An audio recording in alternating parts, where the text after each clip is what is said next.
Greetings to all, आप सभी का स्वागत है द फीडीएस एकेडमी के यूट्यूब चैनल में एक बार फिर से। आई होप आप लोगों की जो स्टडी है काफ़ी अच्छी चल रही है और काफ़ी कुछ सीख रहे हैं आप लोग, जो कि आपके एग्ज़ाम में आपको नौकरी, जो आपकी जो मंजिल है, जो कि मंजिल क्या है, आपकी नौकरी है, उसमें आपका जो रास्ता है वो थोड़ा सा ईजी करेगी। ठीक है, आप जितना पसीना आप बहाएंगे, पसीना बहाने का मतलब जितनी प्रैक्टिस, जितना अच्छे से आप पढ़ाई स्टडी अब करेंगे, आपको एग्ज़ाम में उतनी ही कम प्रॉब्लम होगी और उतने ही अच्छे मार्क्स आपके एग्ज़ाम्स के अंदर आएंगे। ठीक है, तो अच्छे से प्रैक्टिस करनी है भाई। हम आप लोगों को वीडियोस कराते हैं, तो उसमें जो आप लोगों को क्वेश्चंस कराते हैं, आप लोगों को वो क्वेश्चंस पहले से आपको हमारे कराने से पहले ही आपको उनके आंसर्स आपके आ जाने चाहिए। ठीक है, और आपको देखना है कि आपका क्या तरीका है और हमारा क्या तरीका है क्वेश्चन को सोल्व करने का। हो सकता है आपका तरीका अच्छा हो या हो सकता है हमारा तरीका भी अच्छा हो। अगर आपको हमारा तरीका अच्छा लगता है तो आप उसको भी आप यूज कर सकते हैं। ठीक है, तो क्लास स्टार्ट करते हैं। रीजनिंग की क्वेश्चन जो होंगे वो प्रीवियस ईयर के क्वेश्चंस जो हमारे हो चुके हैं, स्पेशली जो 2022 हमारा साल चल रहा है, ये अभी खत्म होने वाला है। इसमें जो एग्जाम्स हुए हैं उनके हम क्वेश्चंस कराने की कोशिश करते हैं, क्योंकि ये लेटेस्ट क्वेश्चंस होते हैं और इसी टाइप के क्वेश्चंस आपके एग्जाम्स में भी आते हैं। ठीक है, तो क्लास स्टार्ट करते हैं क्वेश्चन नंबर 1 से। इस क्वेश्चन में दिया है, निम्नलिखित समीकरण को सही बनाने के लिए किन दो संख्याओं को आपस में बदला जाना चाहिए? Which two number should be interchanged to make the following equation correct? यहाँ पे सबसे पहले जो हमें ध्यान देना होता है, जो डिवाइड का जो निशान होता है ना, हमें वहां पे फोकस करना होता है। इस टाइप के जो क्वेश्चन आते हैं, बट यहाँ पे हमें जो चार ऑप्शंस दे रखे हैं सबको मैन्युअली पुट करके देखना पड़ेगा। कुछ ऐसे क्वेश्चन होते हैं जिसमें हम सिर्फ डिवाइड देख लेते हैं और उससे हमें बिना सारे जो ऑप्शंस होते हैं उनको सोल्व किए हम डायरेक्ट आंसर निकाल सकते हैं। बट यहाँ पे जैसे कि यहाँ पे इस क्वेश्चन के जो नेचर है वो हमें चारों के जो चारों ऑप्शंस है उनको पुट करके देखना पड़ेगा। कुछ क्वेश्चंस होते हैं जो बाई ऑप्शंस हम सोल्व कर सकते हैं। फिलहाल तो हम इनको इंटरचेंज करके देखते हैं। यहाँ पे ये क्या है, 5 और 12 को हमें चेंज करना है। 5 और 12 को, यानी कि यहाँ जहाँ पे 12 है वहाँ पे तो हमें 5 लिखना है और जहाँ पे 5 है वहाँ पे हमें 12 लिखना है। ठीक है, तो अब इसके हिसाब से क्या आ जाएगा, ये जो डिवाइड का निशान है ये क्या हो जाएगा, मैं पहले यहाँ पे 60 जमा 5 घटा 15, ये क्या हो जाएगा डिवाइड बाई 12, तो मैं 12 को नीचे लिख देता हूँ और गुना में क्या हो जाएगा 20। ये किसके बराबर आना चाहिए, ये आना चाहिए 44 के बराबर। तो 5 और ये क्या है, ये 15 है, ऊपर नीचे 12 है, तो ये कितने पे जाएगा, 3 पे जाएगा। 3 पंजे 15 और 3 चौके 12, ये 4 पंजे 20 हो जाएगा। ठीक है, अब इन दोनों की आपस में गुना भी होगी। ठीक है, बीच में गुना का निशान है, तो ये क्या हो जाएगा 25। 60 जमा 5 घटा 25, ये हो जाएगा 65, ये हो जाएगा 25, और इनको अगर मैं माइनस करता हूँ तो 44 के बराबर नहीं आता है। ठीक है, तो इसको अभी हमें यहाँ से जो पहला ऑप्शन है वो हमें चूज नहीं करना है। अब अगले ऑप्शन में आते हैं जहाँ पे 60 और 15 को हमने एक्सचेंज करना है आपस में। ठीक है, तो पहले 60 था, 60 की जगह पे हम 15 करेंगे, प्लस 12 माइनस, अब 15 की जगह पे हमें 60 करना है। डिवाइड का निशान हो जाएगा, डिवाइड को मैं यहाँ पे 5 लिख देता हूँ गुना में, और ये क्या हो जाएगा 20, ये आना चाहिए 44 के बराबर। तो ये 5 चौक 20 कर देते हैं। ठीक है, और यहाँ पे 240 आ जाएगा 60 की 4 से गुना करने के बाद, यानी कि बहुत ज्यादा नंबर आ जाएगा माइनस में, तो ये भी गलत हो जाएगा। अब तीसरे ऑप्शन पे आते हैं, 12 और 20 को इंटरचेंज करने की कोशिश करते हैं।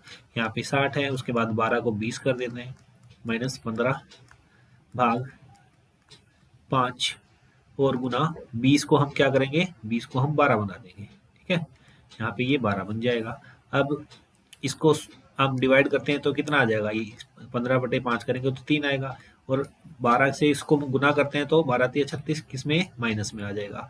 अब इन दोनों को ऐड करेंगे तो क्या आ जाएगा 80। अब यहाँ पे इनको सोल्व करते हैं तो 2 में से 6 गया 4 होता है, 7 में से 3 गया 4 होता है, तो ऑप्शन सी इस क्वेश्चन का सही आंसर हो जाएगा। ठीक है, तो यहाँ पे हमें बाई ऑप्शंस भी इन क्वेश्चंस को सोल्व कर सकते हैं, और कुछ ऐसे क्वेश्चन जैसे मैंने अभी बताया था ना, कुछ क्वेश्चंस होंगे तो मैं आपको इस अगली क्लासेस में मैं डाल दूंगा कि हम डायरेक्ट कैसे डिवाइड का यूज करके क्वेश्चन को कैसे सोल्व कर सकते हैं। ठीक है, ये क्वेश्चन इस तरीके से सोल्व हो जाएगा। अब आते हैं नेक्स्ट क्वेश्चन पे।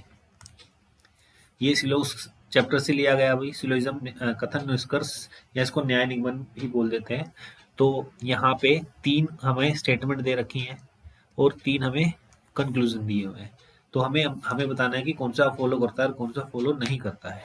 यहाँ पे हम इस चैप्टर को कैसे करते हैं, 150 रूल से करते हैं। जिसको 150 रूल आता है वो without using of when in questions को सोल्व कर सकता है। हमें यहाँ पे वेन डायग्राम बनाने की जरूरत नहीं है, वो पुराना मेथड है। आजकल 150 जो है वो कम टाइम लेता है और उसमें हमें पेन उठाने तक की भी जरूरत नहीं पड़ती अगर किसी को ये वाला मेथड आता है तो, ठीक है। और ये मैं जो मेरी क्लासेस होती है मैं उनमें ये वाला ही मेथड आप लोगों को बताता हूँ। काफ़ी इजी टू अंडरस्टैंड है और टाइम बहुत सेव करता है ये, ठीक है। और इसमें जो एक्यूरेसी होती है वो भी 100% ही होती है। ऐसा कुछ समझते हैं कि भाई 150 से एक्यूरेसी नहीं आया, बट यहाँ पे मैं बता रहा हूँ कि जो एक्यूरेसी है वो बहुत बढ़िया होती है और आप कम टाइम में क्वेश्चंस को इजीली सोल्व कर सकते हैं। अब यहाँ पे क्या होता है, इनकी वैल्यूज होती हैं 100 और 50। जहाँ पे जो स्टेटमेंट ऑल से शुरू होती है वहाँ पे पहले एलिमेंट के लिए हम 100 लगाते हैं और दूसरे एलिमेंट के लिए हम 50 लगाते हैं, इनके 50 करते हैं। और जहाँ जो 9 से शुरू होता है वो स्टेटमेंट हो या कंक्लूजन है, तो 9 वाले केस में दोनों ही एलिमेंट्स पे 100 की वैल्यू पुट की जाती है। ओल वाले केस में मैंने अभी बताया था, जो पहला स्टेटमेंट था उसमें 150 थी, तो ये भी ओल से स्टार्ट हो रहा था, यहाँ पे भी 100 और 50 का यूज किया जाएगा। अब हम आते हैं कंक्लूजन पे। यहाँ पे क्या लिखा हुआ है, सम पेमेंट आर डिविडेंड, कुछ भुगतान लाभांश है। तो यहाँ पे हमें ये देखना है, जो दो एलिमेंट्स हमें दे रखे हैं, एक तो पेमेंट दिया और एक डिविडेंड दिया है। अब ये पेमेंट कहाँ पे है, पेमेंट मुझे दिख रहा है पहली स्टेटमेंट में और डिविडेंड मुझे दिख रहा है तीसरी स्टेटमेंट में।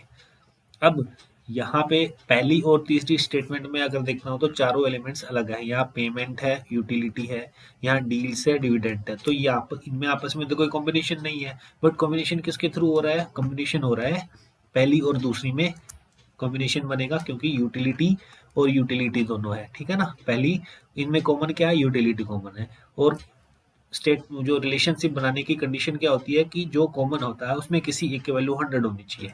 यहाँ पे यूटिलिटी जो कॉमन है इस पे यहाँ पे 50 है और यहाँ पे क्या है 100 है, तो इनमें आपस में रिलेशन बन जाएगा। अब पहले दूसरे में तो रिलेशन बन रहा है, अब दूसरे और तीसरे में भी देख लेते हैं कि रिलेशन बनेगा कि नहीं बनेगा। हो सकता है जिसने ये चैप्टर 150 से नहीं किया उनको समझ में नहीं आएगा, बट जिन्होंने किया हुआ है शायद उनको ये समझ में आ रहा है जो मैं एक्सप्लेन कर पा रहा हूँ आप लोगों के सामने यहाँ पे, ठीक है।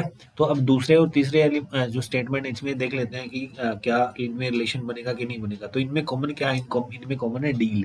यहाँ पे भी डील है और यहाँ पे भी डील है। और मैंने आपको बताया था रिलेशनशिप बनाने की कंडीशन क्या होती है, जो कॉमन होता है उसमें किसी एक की वैल्यू 100 होनी चाहिए। यहाँ तो दोनों की ही वैल्यू 100 है, यानी कि अब पहले और तीसरे में भी रिलेशन बन जाएगा। अब आते हैं वापस यहीं पे, पेमेंट और डिविडेंड था, ठीक है। अब पेमेंट की वैल्यू यहाँ पे 100 है, डिविडेंड की वैल्यू यहाँ पे 50 है। सम वाले केस में दोनों की वैल्यू क्या होती है, 50 और 50। अब ये जो कंक्लूजन है ये क्या है, पॉजिटिव कंक्लूजन है, ठीक है।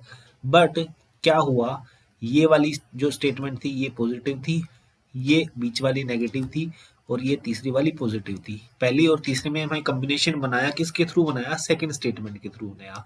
और जो सेकंड स्टेटमेंट थी वो क्या थी, नेगेटिव थी।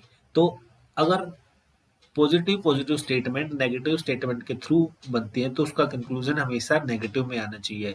बट यहाँ पे जो कंक्लूजन दे रखा है पेमेंट और डिविडेंड, ये क्या दे रखा है, पॉजिटिव दिया है, तो ये फॉलो नहीं करेगा, ठीक है। अब जो सेकंड कंक्लूजन है उसको देख लेते हैं, डिविडेंड और यूटिलिटी। डिविडेंड नीचे है और यूटिलिटी यहाँ पे जो सेकंड स्टेटमेंट है उसमें है। अब इनमें रिलेशन बन रहा है, बट ये क्या है, एक स्टेटमेंट पॉजिटिव है एक स्टेटमेंट नेगेटिव है। अगर एक स्टेटमेंट पॉजिटिव है और एक स्टेटमेंट नेगेटिव है तो उसका कंक्लूजन नेगेटिव में आता है। बट जो ये कंक्लूजन दे रखा है ये दे रखा है पॉजिटिव में, तो ये भी गलत हो जाएगा, ठीक है।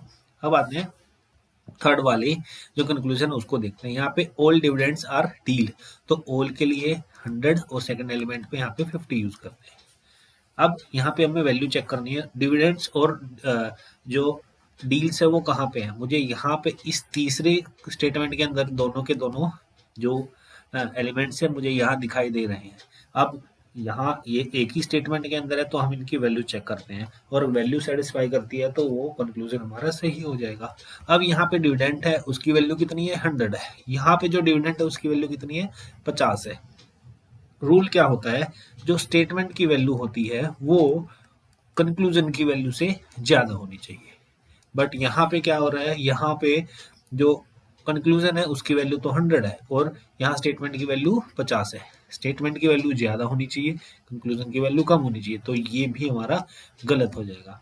तो यहाँ पे जो ऑप्शंस हैं उसको देखते हुए हम कह सकते हैं कि इनमें से कोई भी फॉलो नहीं करता, none of the conclusion follows, ये इस क्वेश्चन का आंसर हो जाएगा। ठीक है, नेक्स्ट क्वेश्चन पे आते हैं। Study the given diagram carefully and answer the question. The number of different segments indicate the number of individuals. यहाँ पे एक सिंगर है, डांसर है, डायरेक्टर है, ये वाले दिए हैं। तो इसमें क्या पूछा है, इसमें पूछा कि कितने निर्देशक नर्तक हैं लेकिन गायक नहीं है, यानी कि गायक नहीं है। हमें फोकस नहीं करना कहाँ पे, गायक पे।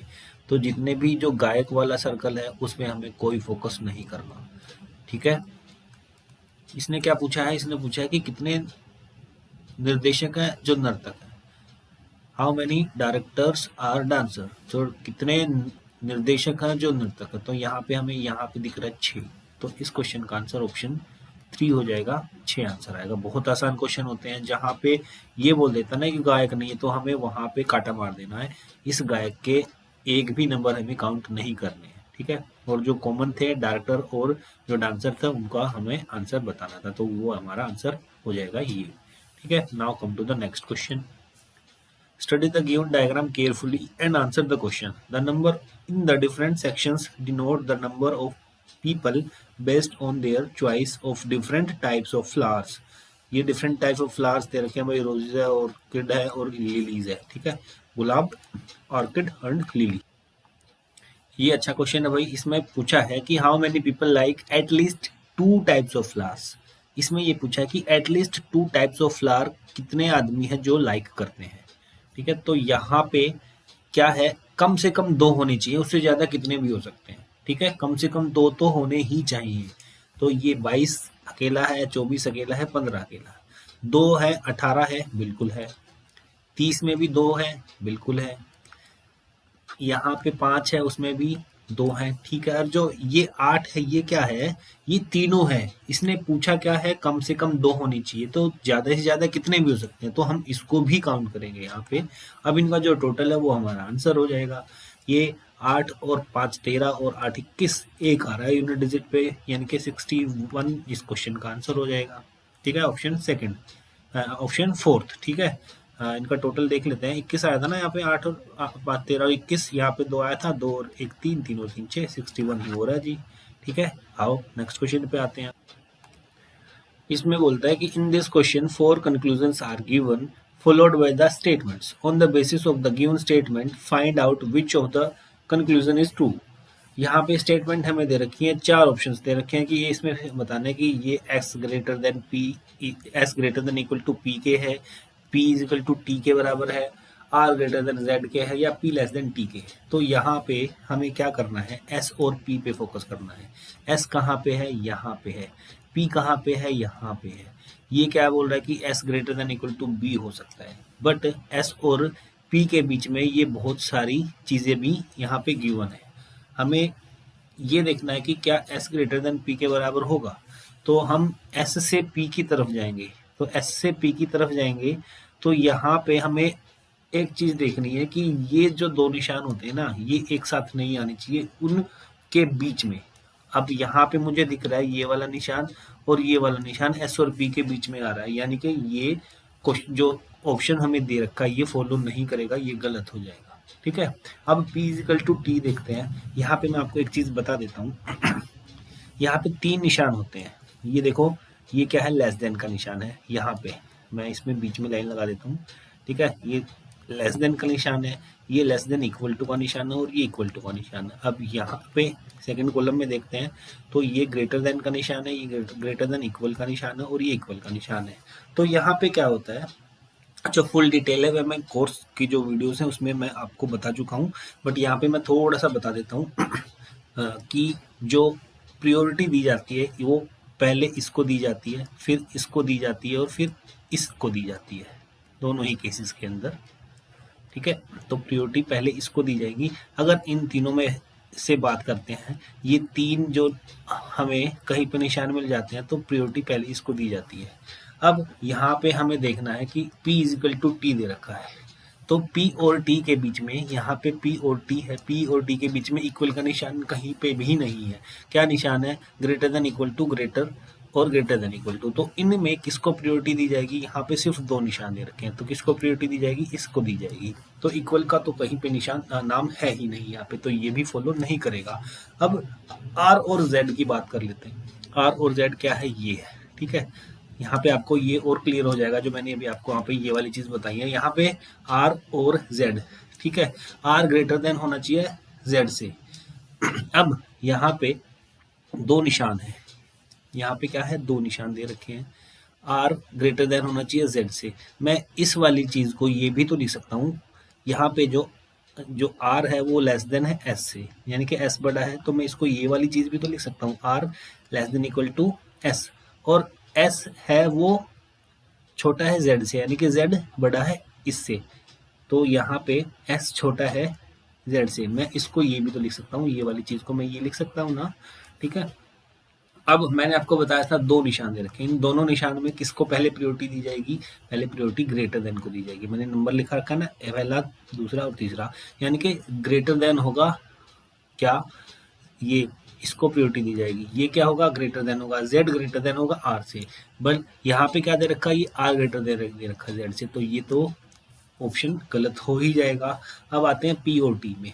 ठीक है, P और T में देख लेते, ये है P और T का एरिया। इनके बीच में क्या निशान दे रखे हैं? एक निशान हमें ये वाला दिया है, एक निशान हमें ये वाला दिया है, और एक निशान हमें ये वाला। तो इनमें किसको प्रायोरिटी दी जाएगी? इसमें प्रायोरिटी दी जाएगी इसको। ठीक है, और क्या होगा? यहाँ पे जो T है वो P से बड़ा है। देखो यहाँ पे ये वाला निशान बड़ा है, T बड़ा हो जाएगा किससे? P से। तो यानी कि इसका आंसर क्या आ जाएगा? ऑप्शन 4 इस क्वेश्चन का सही आंसर हो जाएगा। आई होप आप लोगों को ये वाला जो चीज है मैंने आपको बताया है, जो वो आपको समझ में आ गया है। ठीक है, now come to the next question. अगर समझ में नहीं आया भाई जो पिछले वाला क्वेश्चन, तो आपको थोड़ा सा एक बार रिपीट करके देख सकते हैं, या आपको जो डिटेल है थोड़ी सी आपको इसको बेसिक नॉलेज होनी चाहिए। अगर आपको बेसिक नॉलेज होगी तो आपको ये समझ में आ गया होगा, अदरवाइज आपको ये थोड़ा सा बेसिक करने की इसको जरूरत है, तो आपको समझ में आ जाएगा, कोई बड़ी बात नहीं है उसमें। अब इस क्वेश्चन में आते हैं कि हमें बताने की how many triangles are there in the given figure. इस दी गई आकृति में कुल कितने त्रिभुज हैं? तो ये बहुत आसान है भाई, यहाँ से ये वाला जो पोर्शन है इसमें 3 बन जाएंगे। ठीक है, 1 2 और 1 ये बड़े वाला 3।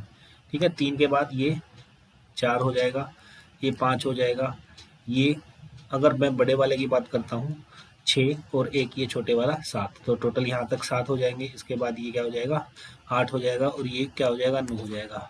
ये ट्राइंगल नहीं है, ये ट्राइंगल नहीं है, ये ट्राइंगल। 9 इस क्वेश्चन का आंसर हो जाएगा। ऑप्शन सेकंड इस क्वेश्चन का सही उत्तर है। Now come to the next question. दिए गए विकल्पों में से यह संख्या चुनिए जो निम्नलिखित श्रृंखला में प्रश्नवाचक चिन्ह को प्रतिस्थापित कर सकती है। From the given alternatives relation, यहाँ पे चूज आएगा भाई, to the number which can replace the question mark in the following series. एक सीरीज दे रखी है, क्वेश्चन मार्क की जगह पे क्या आएगा? नंबर सीरीज से ये क्वेश्चन दिया हुआ है। 4 ऑप्शंस हैं हमारे सामने, तो यहाँ पे क्या करते हैं, एक बार इनका घटते क्रम में है तो डिफरेंस देख लेते हैं।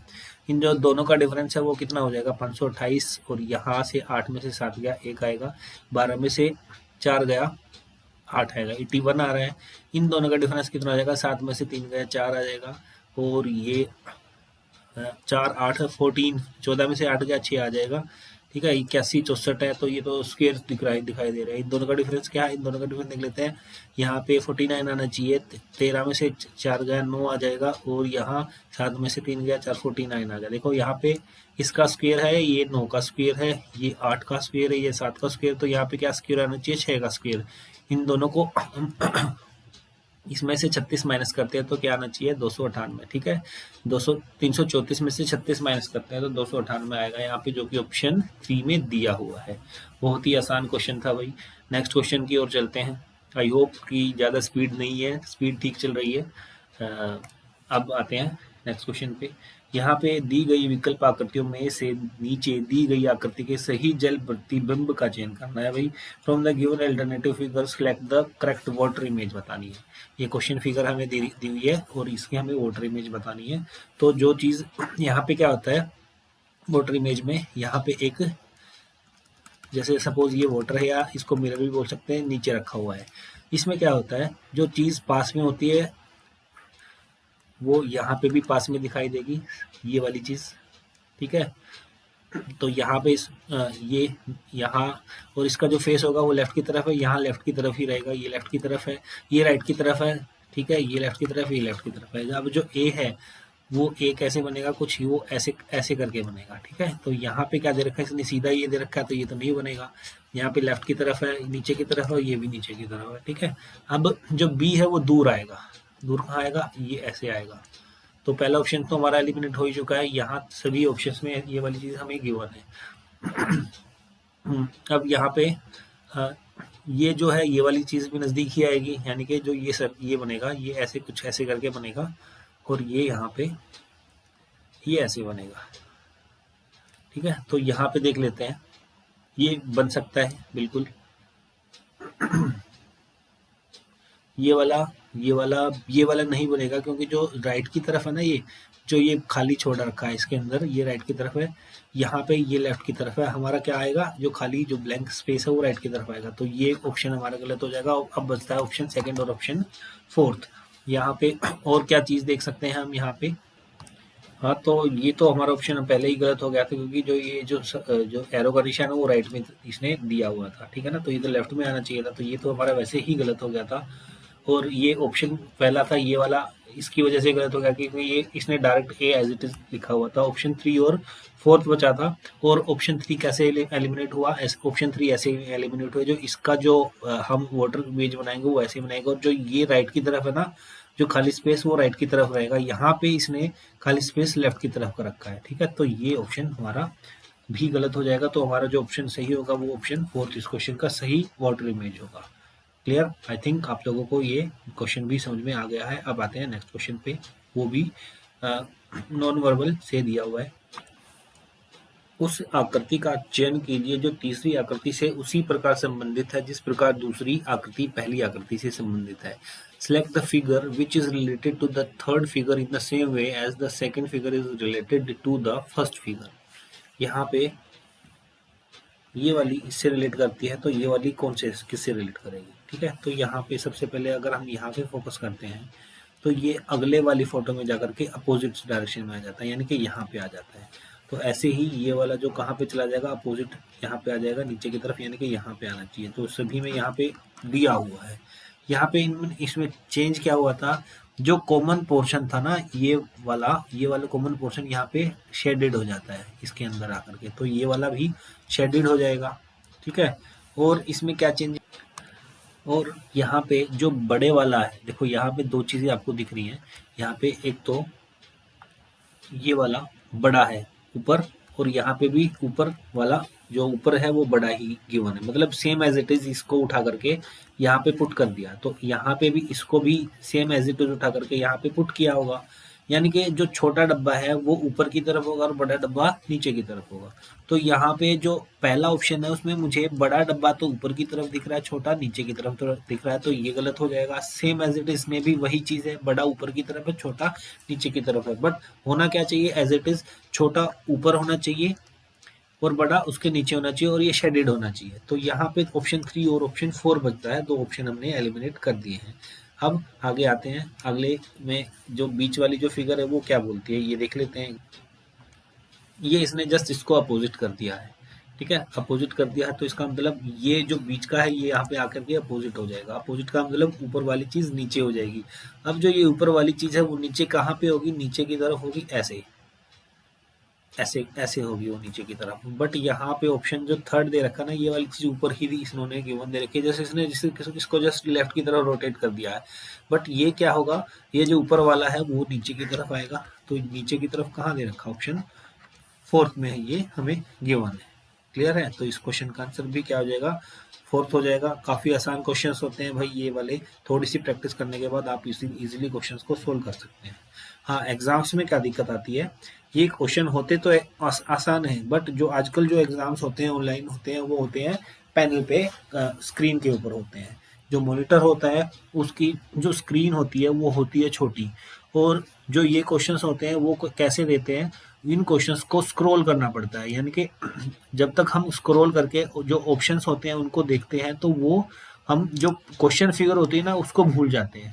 तो आप लोगों को कुछ इस तरीके से प्रैक्टिस करनी पड़ेगी कि जो क्वेश्चन फिगर है वो आपको दिमाग में बैठ जाए। उसके बाद नीचे स्क्रॉल करके जाते हैं तो वो क्वेश्चन फिगर ना भी हमें दिखाई देना तो भी हमें इतना आइडिया लगा देना थोड़ी सी प्रैक्टिस करके कि वो कौन सा ऑप्शन इसको फॉलो करेगा। ठीक है? तो ये आजकल क्वेश्चन जो आते हैं वो इसमें इस तरीके की प्रॉब्लम आती है।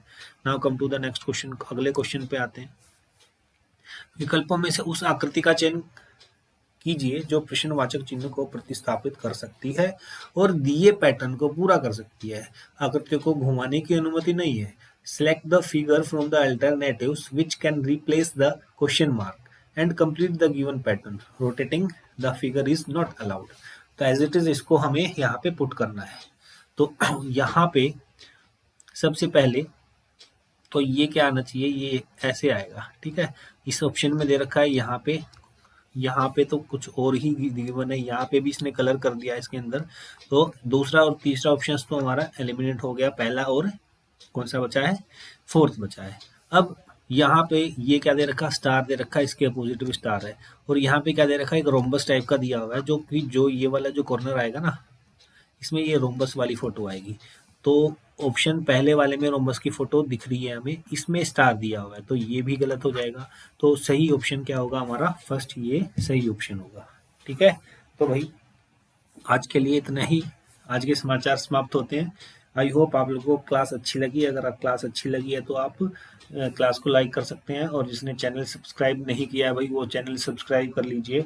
ऐसे ऐसे क्वेश्चंस आपको जो अभी लेटेस्ट 2022 में जो क्वेश्चंस आते हैं हम उन्हीं क्वेश्चंस को आप लोगों को कराने की कोशिश करते हैं, ताकि जो लेटेस्ट ताज़ा ताज़ा फ्रेश माल जो क्वेश्चंस आए हैं वो आपको अभी उसी पैटर्न पे आधारित जो क्वेश्चन है वो आते हैं, तो आपको काफ़ी हेल्प मिलेगी, और आपको हेल्प मिलेगी तो आपका सिलेक्शन भी हो सकता है। ठीक है? तो मिलते हैं भाई नेक्स्ट क्लास में, बहुत अच्छे अच्छे क्वेश्चंस और लेकर के आएंगे जो बिल्कुल लेटेस्ट एग्जाम्स में आए हुए होंगे, तो उनकी प्रैक्टिस करेंगे। तब तक के लिए जय हिंद, जय भारत। हंसते रहिए, मुस्कुराते रहिए। Thank you.